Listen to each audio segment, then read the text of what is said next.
Hello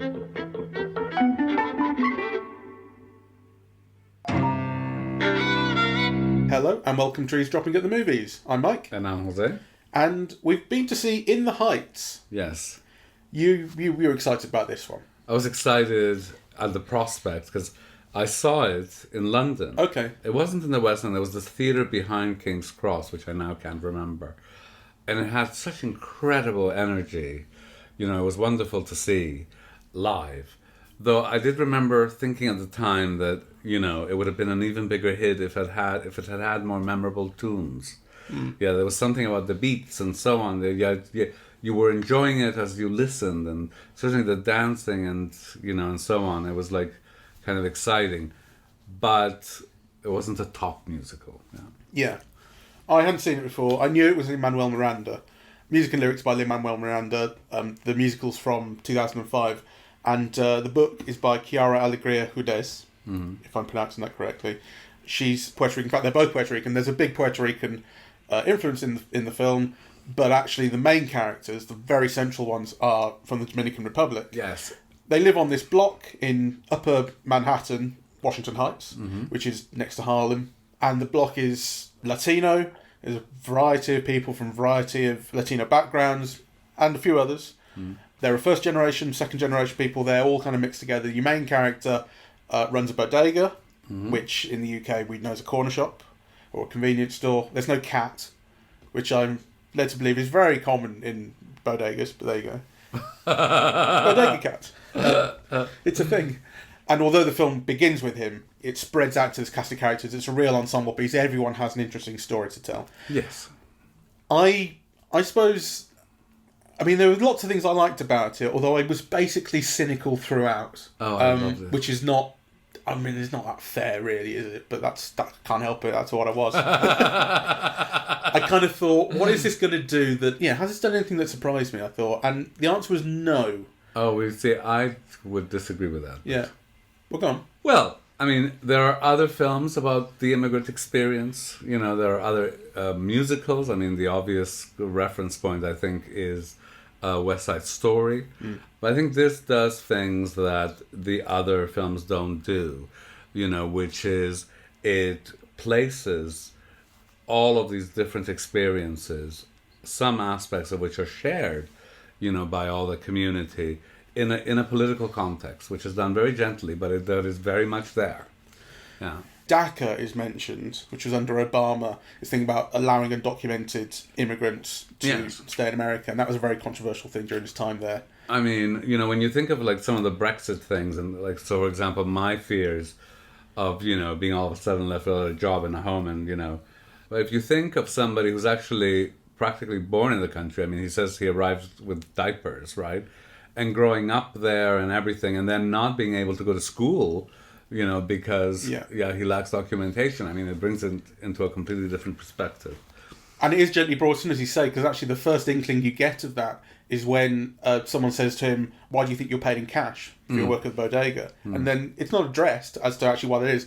Later, when it's revealed he's undocumented, it becomes very, very clear. The film can be read in many ways, but, you know, it has like these little slides, so it's not overtly a rah-rah political film, but all of those oppressive elements of an immigrant experience, you know, particularly Latino people, and particularly of Latino people of color, are all in the film. They're just there, right? They're not necessarily highlighted for you, but they're there in a way that you don't see in other films. And of course, you know, this is a musical, so the whole utopian thing is there. But it's also kind of framed like in very interesting ways, right? So for example, you know, this film could have put the family at the focus, right? Which many other films do, right? But it doesn't, right? Like you do see, like, you know, these people create their own family with this abuela who doesn't have her own children, and, you know, and kind of people of different ages, and, you know, parents are drunks or irresponsible, yeah?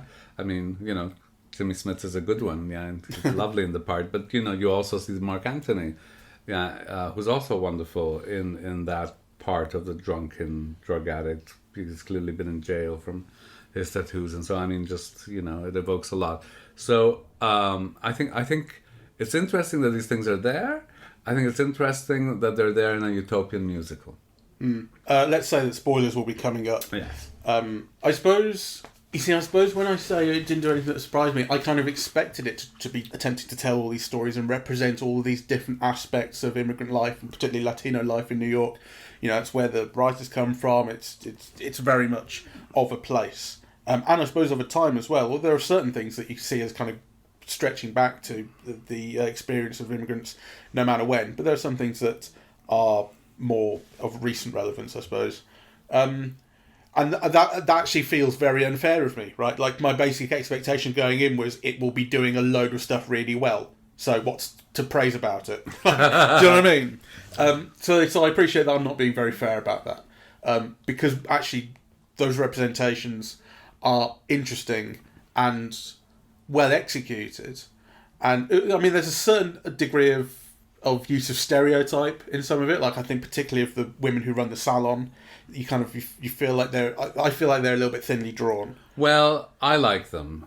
And the salon is a place because, it's the one place where ethnic women or women of color can make a living and run a business and have, in a place with very restricted options. That is one. That's why it becomes such a cliche, right? Hairdressers and nail salons, right? Yeah. Kind of immigrant women of color don't get a chance to make a business anywhere else. No, sure. But still, I think the characters were a little more thinly drawn than I would have liked. I felt like I wanted a bit more from them. They are being basically squeezed out of the neighborhood through gentrification. And that is a running theme in the film, right? When the old lady goes to have, her embroidered napkins cleaned. And, to clean embroidered napkins now costs $117 to clean 6. Yeah, right. Yeah, the guy who has bought half of Jimmy Smith's business, which he then wants to sell the other half to, or does sell the other half to. The thing about the music, my heart sank whenever the women opened their mouths. And let me finish that sentence, because I didn't like the fact they didn't get to rap. So Lin-Manuel Miranda wrote Hamilton, right, which I like an awful lot, and we saw it together in London and had quite a good time. And I know a lot of the lyrics off by heart. I've listened to that a lot. And, you love it. Yeah, and the lyrics that he writes the rap lyrics that he writes are complex. There's a lot of internal rhyme. They're fun to listen to. They're very witty. He's very, very good at it. And the guys get lots of that in this. And the girls, I don't think, get any. I was listening for it as well. Like, maybe in the opening number, one girl gets a line or two, but the rest is melodic singing. Not only that, but the two main, I suppose, women who are... I can't remember the character names, but it's the girl who the main guy likes, and the girl who wants to be a fashion designer, and the girl who the other guy likes. Yeah, who is going to business school in Stanford. Yeah, and wants to come home because she doesn't feel she has a place there. They're basically these two kind of depressive messes. So they open their mouths, and then the first note is long and slow, and like the whole tone drops, and you're like, this woman's going to sing about what a shit time she's having, and the rest of the music is quite upbeat, And I thought, to put all that on them, to make them the harbingers of depression, and then with these long, slow pieces, I really had a bad time whenever they started singing. I thought they were given a bit of a rum deal. It's interesting because, I was going to complain about the voices, right? Because I think musicals at the moment have to offer more. And some of the singing was very beautiful, yeah. I really love sometimes the sweet notes that the black guy and the boyfriend of the girl, who wants to go to Stanford, yeah. His voice I thought was beautiful sometimes, kind of, it had really sweet notes. But then I also thought that, one of the things about classical musicals is that they can often bear people who can't sing, but there's a great variation in tone through the musical as a whole. Yeah, that there's kind of almost like an orchestration of voices. So you could have like several bad ones and just some competent ones, and then you'll have Frank Sinatra, or Judy Garland, and they'll be added to the mix. And so you have this enormous variety and depth in that. Whereas actually, I thought in this musical, it had a very narrow band of voices. Yeah, that most people sang competently, none sang divinely, right? Yeah. I agree, and the only real variation for me is the rapping. I think, especially with the main guy, who I recognise from his voice was the guy who played Lawrence in the original cast of Hamilton. Anthony Ramos, he plays Usnavi. Yes. Which is a joke that reminds me of a similar joke in Arrested Development from maybe a couple of years earlier. It's the first thing that was written on a boat that his dad saw when he came to America was US Navy. So he called his kid Usnavi. So he's Anthony Ramos is the guy who was Lawrence in Hamilton, and he's terrific, and he's got all the right kind of energy. Yeah. And as he did as Lawrence, Lawrence as the character was like up for it more than anyone and all that kind of stuff. He had a lot of fight in him. You see the same kind of thing in the guy here. And the guy with the wonderful voice is Corey Hawkins, who we remember from the start of Black Klansman, where he played Kwame Ture giving a speech. I really remember him from that. It was only he was in for a scene, but really, really remember him from that. He made an impression.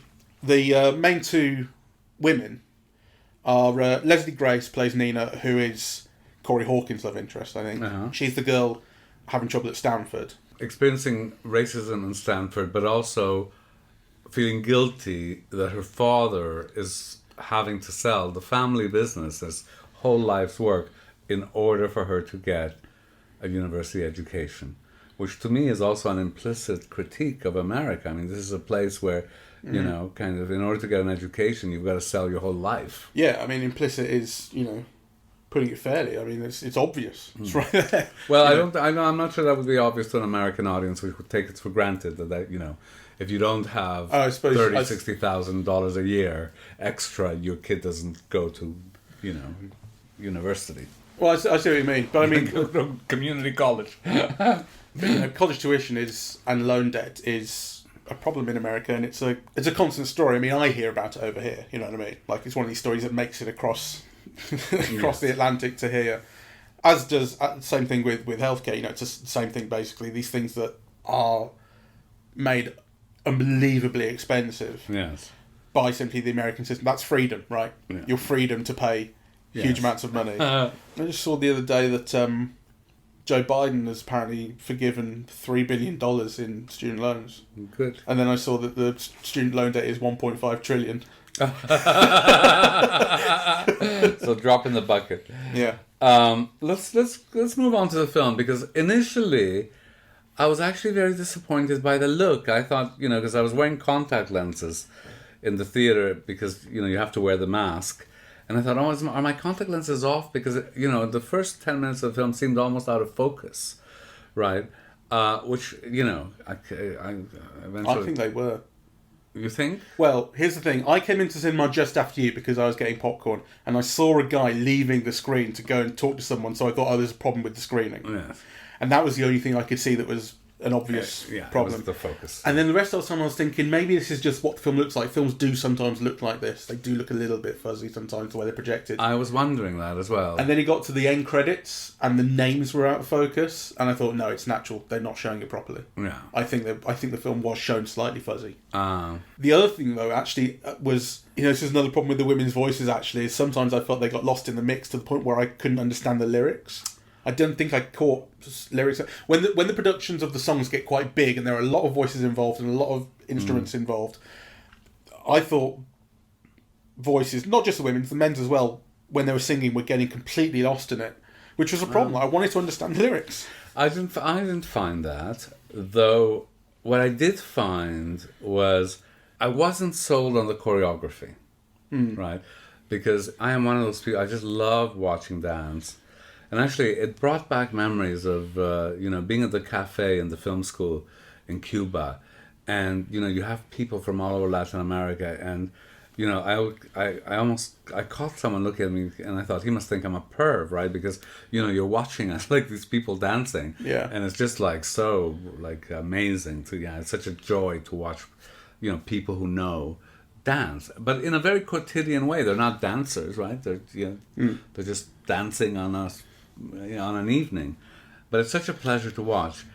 And I thought the film lost sight of that actually just watching people dance well is a pleasure of its own. So it has people doing incredible things with their bodies. They're leaping and backflipping and doing incredible Vogue things with their arms where you think their arm socket's going to fall off, but at a really frenetic pace. And it's combined with the editing, and so you catch these glimmers of extraordinary things, but almost like too fast. Like the steps are too fast, and I felt they weren't showing me dance at a pace that I could appreciate, and also the choreography itself was too frenetic, really, which might work on stage where you want to build up that energy.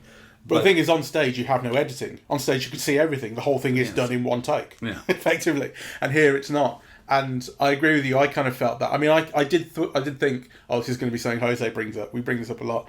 But I started to think, no, I will agree with him when he says this. So you can predict what I'm going to say. You know what I mean? I agree with you. Like, there were elements of that design that I thought were quite interesting, if not impressive. I like early on, at the end of the first song, I think, when the main character, the bodega owner, is staring out the window, and in the reflection you see from the outside, you see this choreographed, all these dancers that you should be just seeing. But so it's like he's separated from them. He longs for them. Something like this. It seems to represent something that he wishes for. It's combined with what he's singing about and the tone he's singing. So that's just quite interesting. And then he leaves the bodega and he goes dancing with them, and it's terrific. But I thought, what an interesting way of bringing them in, and what an interesting kind of image it creates. It's got lots of lovely things. I love the whole number in the pool, with the Busby Berkeley choreography, and then there are things that I think are brilliant ideas, but they weren't executed well enough. So the scene where the young girl is walking through the big avenue, and all of a sudden it's like bolts of cloth or falling from buildings, right? And it's kind of like her dream is to be a designer. I thought there was something about the drop of the cloths that felt too amateurish. That, I don't know, you could have given it flair or sweep, or the way that it unfolded could have been poetic or expressive of her longing or her dream. Whereas, it was just like, it was almost like whatever visual equivalent of Photoshop is a digitized effect. It's a wonderful concept. Well, that's it. The moment it came up, I thought, oh, what a great idea. Yes. It was dazzling initially. Yes. And then it wasn't emphasised with the use of camera or anything like that. So it's like the idea is wonderful, the execution isn't. The same, though I like that a lot more, when there's that rap with the boys walking down the street and you have the lightsabers and all that stuff being drawn in. So they do gestures and then they're drawn in. I thought that was great. I also think it could have been better, right? And the same with the dancing on the ledge, which was obviously inspired by a royal wedding where he dances around the room. Oh, yeah, so they're on the fire escape, the black fella and his Stanford girlfriend. Yes. And then they turn 90 degrees and they're walking on the wall of their high-rise. Yes. So it's Benny and Nina? Nina, yeah. Nina. So I think the director doesn't bring the requisite flair for capturing or for evoking those ideas, or for expressing those ideas in a way that's kind of moving, both viscerally and emotionally. That kind of you take note of the idea and you say, like you said, it's a wonderful idea, but that's where it ends. Yeah, exactly. It remains as an idea, and then the thing with the walking on the wall one was I was sort of going, is there more to this? What does it mean? So, I guess I thought, it's sort of saying we can make the world what we want it to, but it's quite banal. And I don't remember the lyrics really, but it didn't really seem to fit. I mean, isn't that the point where she's going back off to Stanford? Yeah. Right. So I don't understand what about making the sort of squalid, if you like, area of the Heights, why would that be part of that? She's leaving it. I don't know. I mean, that whole character I didn't understand very well either, because if they're so clearly in love and if they love each other and if they both have ambitions to go to school, why doesn't she just transfer to NYU or Columbia? You're right. Like, I mean, there's I can't imagine that there's a degree that you can do at Stanford that you can't do in New York. I don't know, maybe it's the best school, that's where you need to be. I mean, she got into it, I don't know. Maybe, but And then part of that is actually surviving the fight is kind of an important thing, although I'm not sure that's quite brought out by the script. And that could be part of it, you know. I mean, I thought it was a very moving scene where she goes to her dad and essentially apologises and says, I'll do it. And and he has that wonderful line, "This is the moment where you become better than me," which is terrific. And he delivers it so Jimmy well. Smith's It really moved me. And because that's the scene that there's real hope in that scene. So, like, there's this thing about everyone has a dream in this film. Starts off with Bodega Guy. He has this dream to... Usnavi. He has a dream to go back to the Dominican Republic and reopen his dad's bar, I think it was. That was it's all broken and decrepit, and he's been spending money, or rather saving money, but spending it to buy it back. And the whole thing is he's eventually going to go back there. And, you know, the dream turns, right? And well, he realizes it's not his dream. That's the other thing, right? So the whole film begins about, like, little dreams that are important, right? And, of course, you know, I mean, for me, it touched me in a different way because I am an immigrant child. You know, so these things kind of resonate within my own experience, right? Like, your parents' dreams are not your own. Your parents' home is not your own. Right, like, you know, you might be someone of descended from the Dominican Republic, but actually you grew up in New York. So yeah, so this dream of return, which has a great pull, as we see in the film, yeah, it has a great pull for reasons other than your own psyche. Yeah, it's a pull of family, or a pull of culture, or a pull of music, or food, and we see all of those things in the film. Actually, the film is wonderful.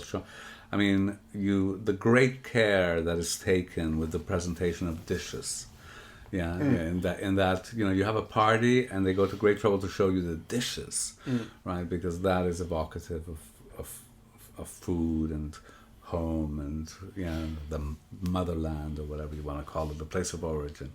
So the film, in a way, is about that discovery. That, like, so on the one hand, there's this with the Dominican Republic, and he's got a map and. Yeah, which I love seeing, actually, because I don't think I've ever seen that in a film before. And actually remind me to talk about it, because I think the reason why the film is not a hit has to do with a lot of this being involved and praise and, you know, of, like, all of the different Latin American countries. Yeah. Sorry, what is it you feel you've not seen in a film before? You know, when the film begins with a map of the Dominican Republic, right? And it's home, and, you know, he's talking to the children about this dream, and, you know, kind of, you know, what a wonderful place to come from, and, you know, the sea and everything. And then there was that scene where it's the hottest day of the summer or whatever, and the nail salon people are leaving the neighborhood, or have been forced out of the neighborhood, and why isn't there anyone to give them a party? And they finally find, you know, people in the alleyway, and it is like a paean, or, you know, a song of pleasure in they're coming from elsewhere, right? Like, you know, so, you know, they Cuba, the Dominican Republic, Costa Rica, Mexico, yeah. It's kind of like this whole community of Latinos kind of dancing away, and it is like the waving of the flags and so on. And I wonder, how is this going to go down in Middle America? Like, you know, they're waving every flag but the American one, which is very unusual, yeah, in a film. Actually, I think even in West Side Story, you know, the reason why you have the two rival gangs, and one is Puerto Rican and the other one is Polish. Right, like, so you have that whole Aryan, blonde, blue-eyed, element, so that Middle America finds an anchor into seeing them as the same, right? But this doesn't have any of that. It's all kind of, you know, Latino people of every shade, waving the flags of their place of origin, which they now stake in Washington Heights, right? So it's not this process of becoming American, which is very interesting. They are. Yeah, or most of them are American. They just, you know, have origins in less recognized places. I thought that was both really wonderful for the film to do, but I couldn't help but thinking, this is why the film is not going to be a popular hit. How is this going to play, like, in, you know, well, you never know. North Carolina? I mean, you don't know, do you? Until well, you're beginning to find out, because the film was expected to be a huge hit. It's gotten wonderful reviews, and actually it's been a disappointment at the box office. This is from Wikipedia. While some analysts suggested that the film's underperformance could be partially blamed on its simultaneous release on HBO Max, Rebecca Rubin posited in Variety that it could be attributed to alternate factors such as the film's 143-minute runtime, reducing the number of individual screenings per day, 25% of American theatres remaining closed at the time of release, Well, that too. and many theatres which had opened limiting audiences due to social distancing, and the film's source material and lead cast members having relatively low name recognition. None of which addresses them in the way that you have, but that's a possibility too. No, because I'm kind of, I suppose, adding. I mean, I agree with all of that. Those are all possibilities. But I think there's also a possibility that in a white supremacist America, you know, with Make America Great as a logo, this planting the flag of every Latin-speaking country that has a significant population in the U.S. and not assimilating it somehow into a U.S. flag is a problem, or will be a problem for people, for certain. I mean, to be fair, even if they'd have to get that far into the film to notice there's no American flag. You know what I mean? They wouldn't even go see it. Do you know what I mean? Like, well, but no, come on. I mean, you know, there are things like word of mouth or whatever. So you know, yeah. I mean, I'm just saying that's the kind of thing that I expect would play problematically, right? And we forget that similar things in previous films are always introduced / restricted by having to offer an Aryan white point of identification or introduction to the material.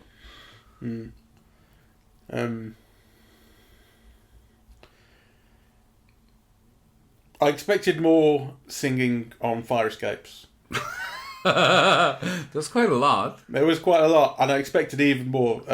Because, like I say, when I say, the film did it surprise me? It wasn't just doing things I expect. I think some of it was in that. Some of it was in the kind of...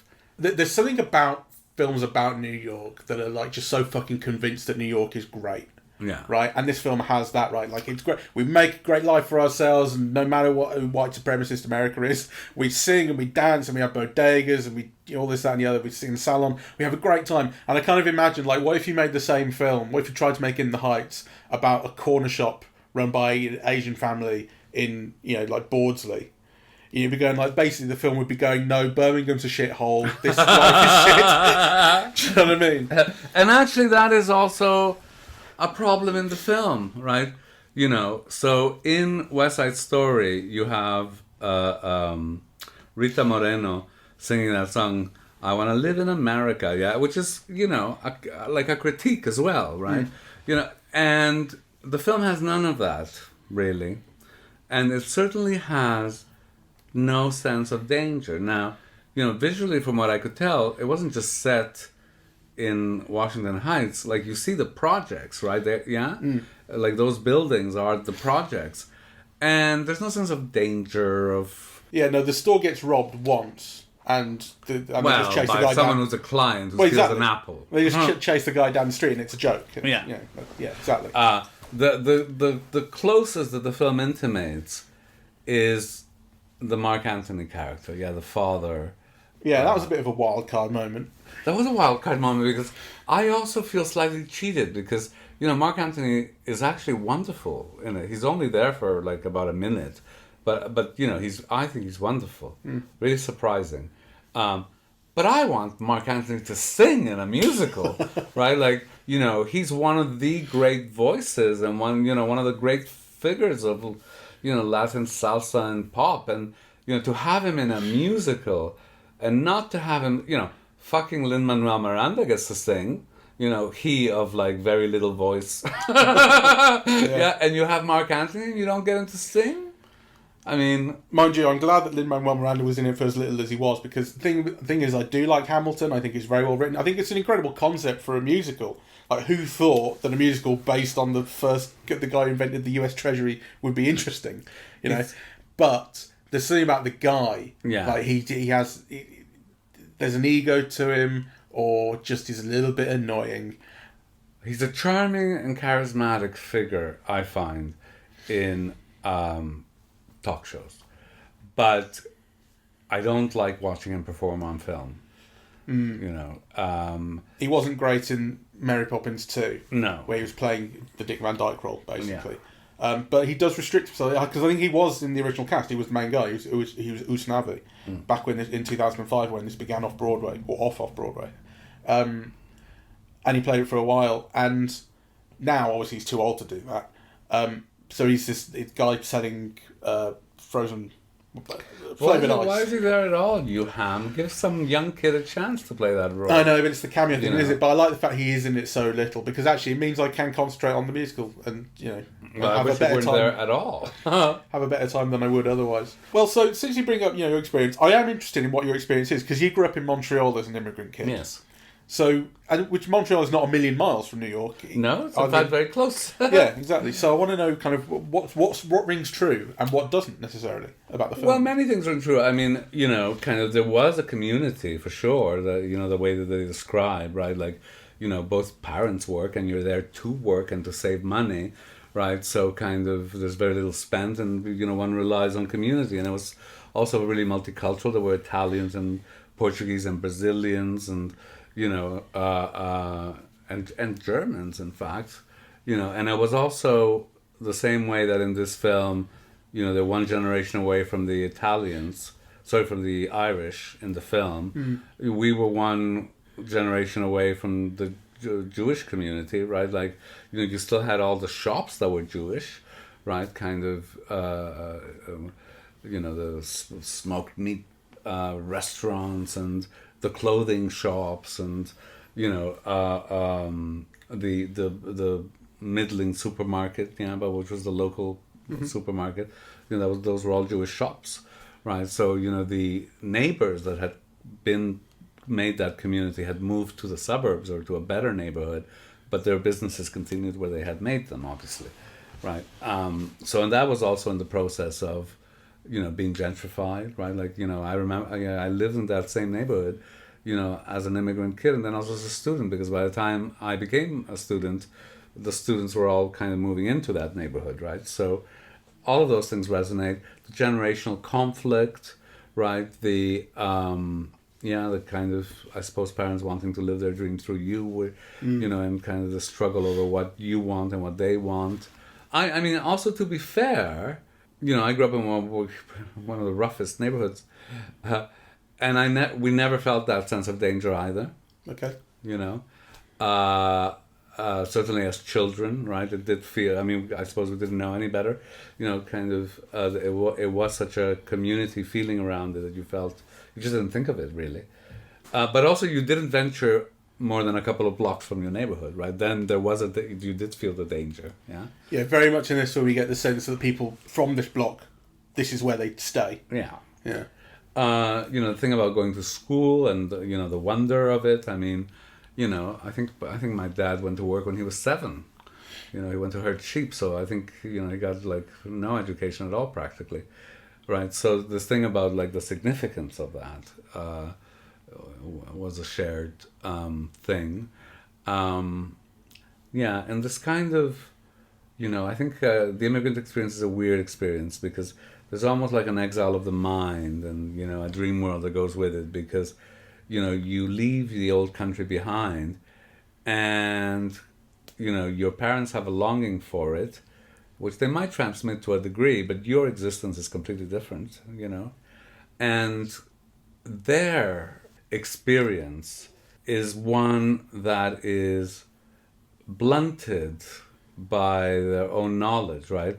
So, kind of, I remember my parents, for example, we moved to Canada and every time they'd see a woman in a miniskirt, they were scandalized, right? People kissing in the street, scandalized. You didn't do that where we were from in Spain, right? But then, of course, the years go by and they think that the Spain that they left, it was the Spain, from the 1950s when they were young, right? And they don't see that Spain has also changed. Yeah, that there's also a 70s in Spain, yeah, and an 80s in Spain that would shock them even more, right? Like, yeah. So, I mean, actually, you don't see too much of that, but though, I think there are really shared immigrant experiences yeah, kind of no matter where people immigrate from. At least structurally there are, and I think the film touches on those very, very well. And I was kind of, moved by them, really. Like, it touched me. The film, it worked on me. I think maybe one thing that I had an issue with, which I'm starting to figure out, and this again comes down to what do I mean when I say, did the film surprise me, is that those various aspects of immigrant experiences, such as experiencing racism at school, or the pressure of having to go to school because that's what your parents want, being undocumented, running a small business, being forced out of running a small business, your dream of making it, and so on. They are kind of compartmentalised in the film. Like, each character gets to represent one. Sure. And I think that's... I get it makes a certain amount of sense. I suppose it kind of keeps things simple, but it makes things feel simple. Doesn't make things feel as complex as they might to me. Well, exactly. So, for example, I just didn't feel any sense of danger or threat in the protagonist, right? What is the block to their desire? They don't seem to really... No, there isn't one. He's going there. He's paid off the thing and he's going. So, whereas, the thing about West Side Story is there were real dangers. There was something really at stake, right?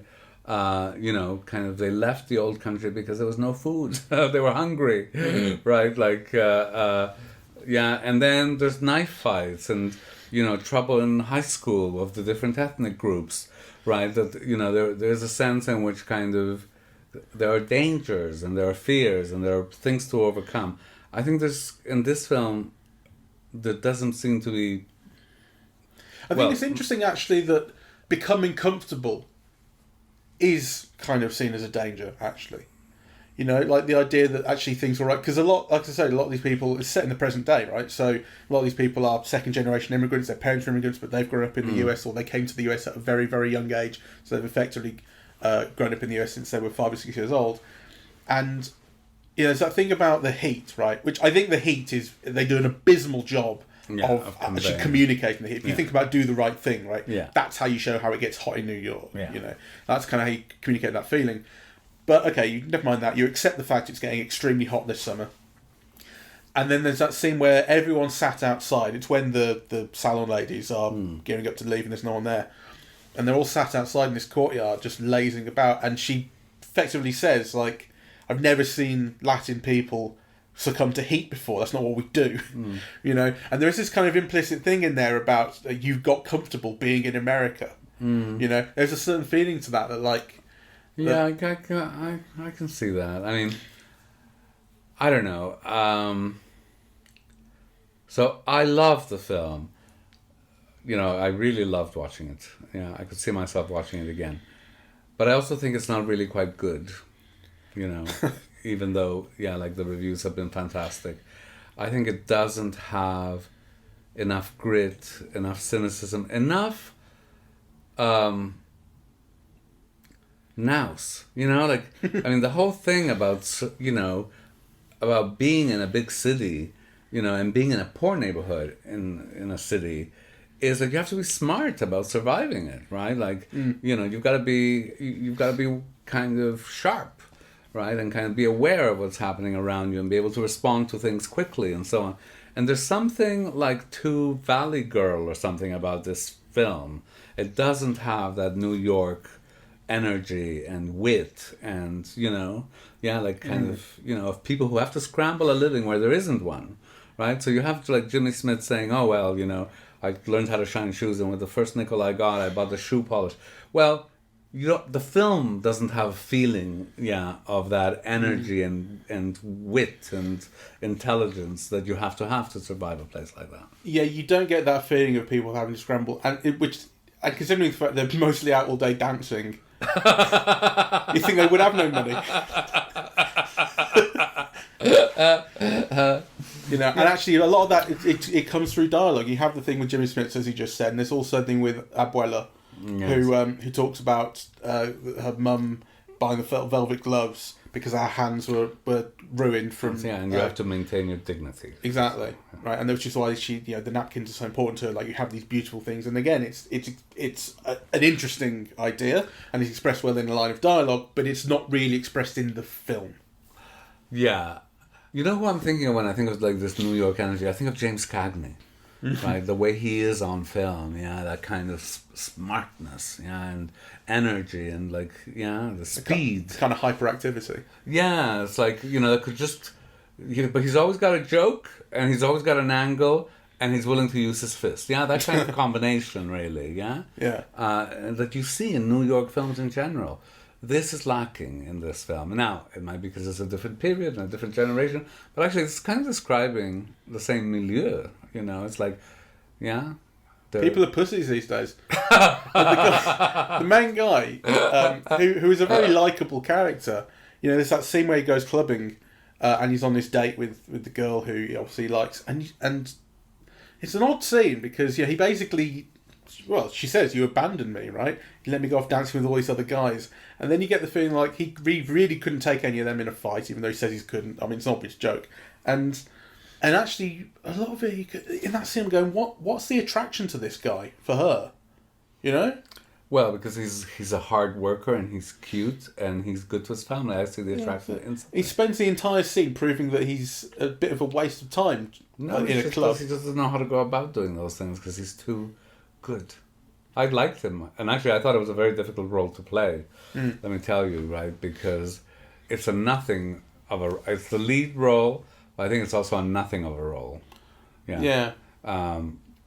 So I mean, it might be great if you do it on stage and you get your musical numbers, but actually, if you're just thinking about a character that has depth and complexity and can show different sides and the role is one-dimensional, so it's very difficult to play, right? And I think it's also kind of very difficult to.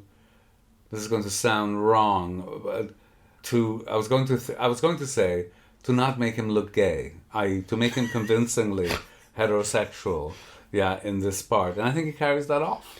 How do you mean? Well, it's a nothing role. It's an old-fashioned role. He's just moony about this girl. He doesn't know how to talk to her, right? Like, he's got to get his kid brother to ask for the date or his cousin to ask for the date. I mean, really? Like, I don't believe any of it.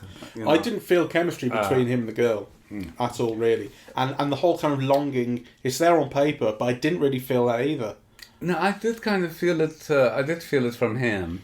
I think she's not very good, you know.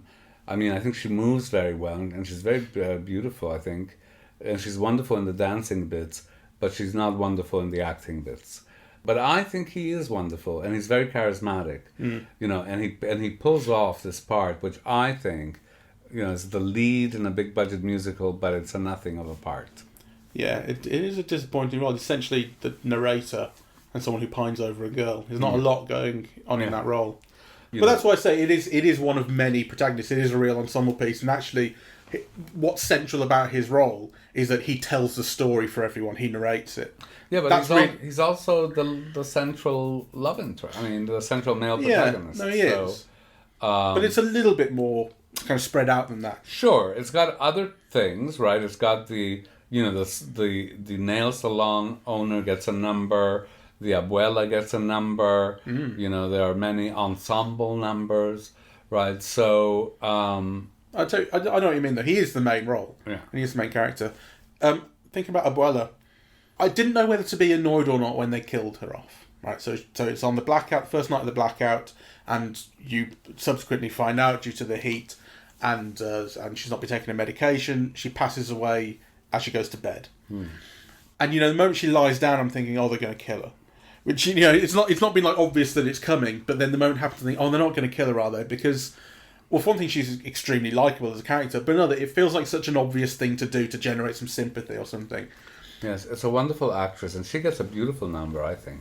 And I think there could have been more done with it kind of symbolically, right? Because the thing is, you're introduced to her as Abuela, and then you're told, oh, she's not my real grandma, but she's everyone's grandma. She didn't have kids of her own, as you said. She adopted everyone on the whole block. She's raised us all. And one of the questions of the film is what makes the community a community. And when she dies, that could be called into question, right? Like, she's the one who holds us all together or something, and what's going to happen to the community. But it doesn't pay off symbolically. It's not done. Nothing's done with it in that sense, which made me feel like it's artistically wasted. Put it that way. Her death. Also, I think the film has too many, or the story has too many holes, right? Because the whole thing is about this tight-knit community. Everybody knows each other and everybody's grown up with each other and lovely.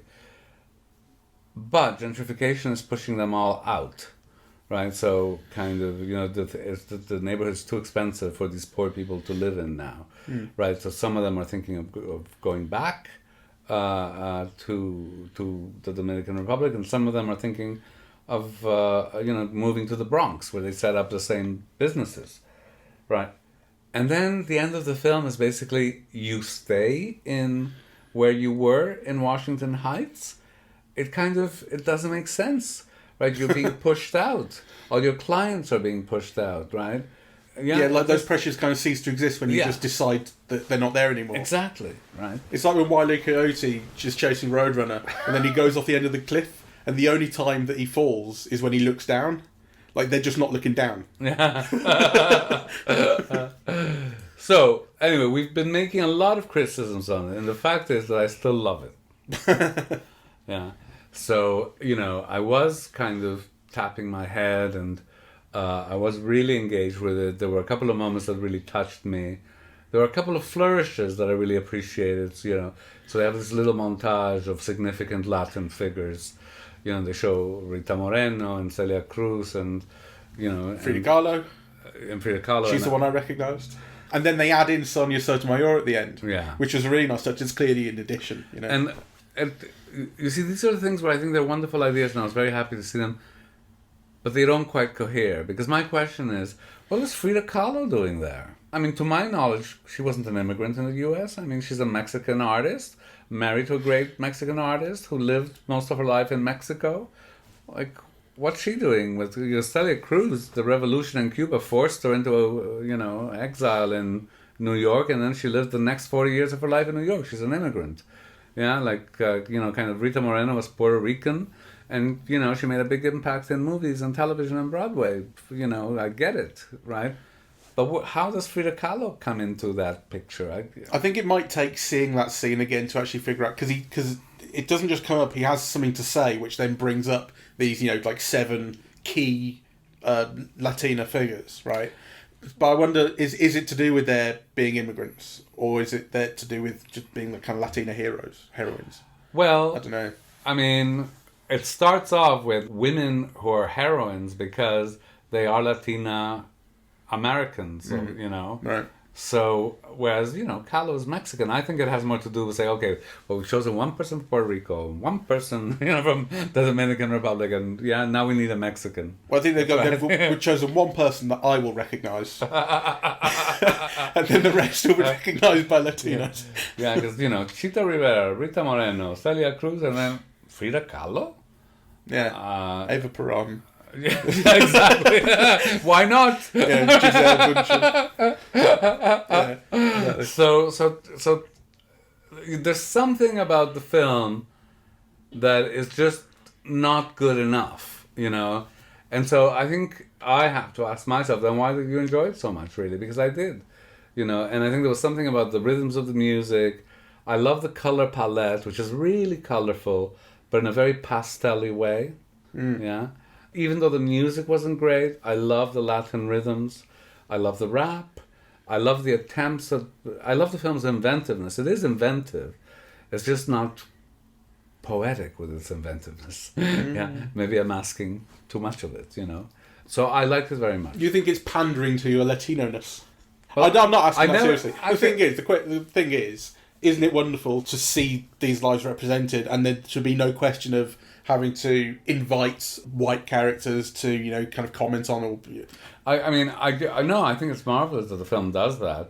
I'm just saying that might also be part of the reason why the film isn't as popular as was expected. Yeah. Oh yeah, but who cares why it's popular? We're talking about why you like it. Oh. No, I kind of, I am a European, really. I'm a Spanish Canadian, really. So I never thought of myself as Latino until you are interpolated that way By other people. by other people, right? So, when you go to the US and you are picked out on the border, as in stopped to be questioned for no reason other than you have the name you have, right? So at those moments you feel kind of the weight of the oppression against Latinos. But it is a different cultures than mine, but I just love them. I love the music and the culture and the dancing and the food, and I identify with a lot of it. So I do get a real joy out of seeing it and seeing it represented on film, and some of it for the first time. I mean, again, when we talk about this pay-in to the Dominican Republic, I've never seen that in an American film before. So, and I liked seeing it. You got like a contact high through being Spanish. A little bit. You're close to it. Though, I mean, kind of, let's get these things clear, because there's an incredible amount of racism in Spain against Latin Americans. A lot of Spanish people would not in any way identify with Latin Americans. Is that so? Yes, that is so. Is that a bit like how we don't like the Australians? No, I mean, I think basically what happened in Spain is, I think in the 80s, people from all over Latin America emigrated there for work. The way that Spanish people of a previous generation emigrated to Canada for work.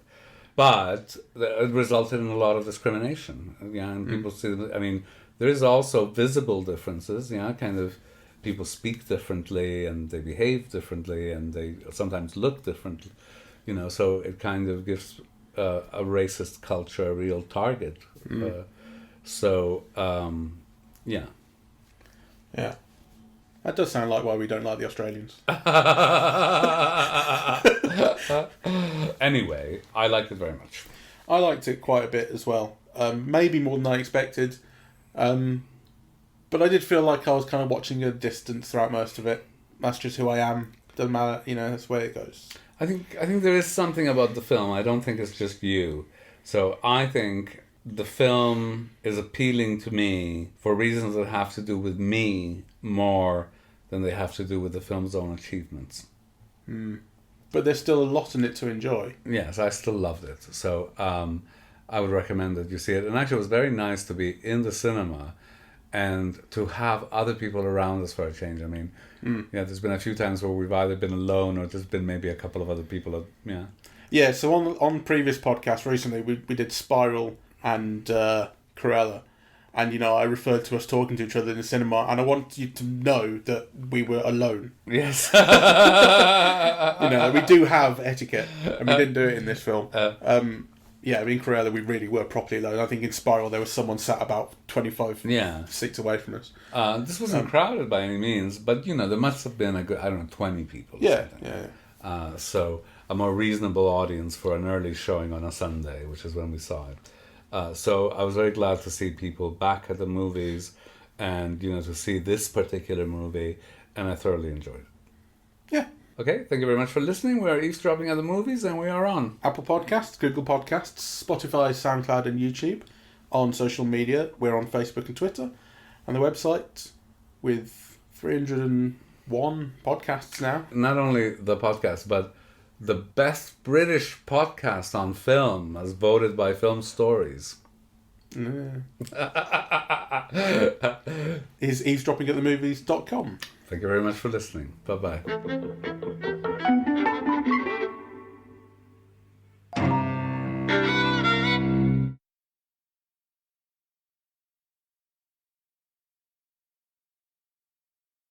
I think you'll find we were actually podcast of the week. Why are you always ruining my illusions?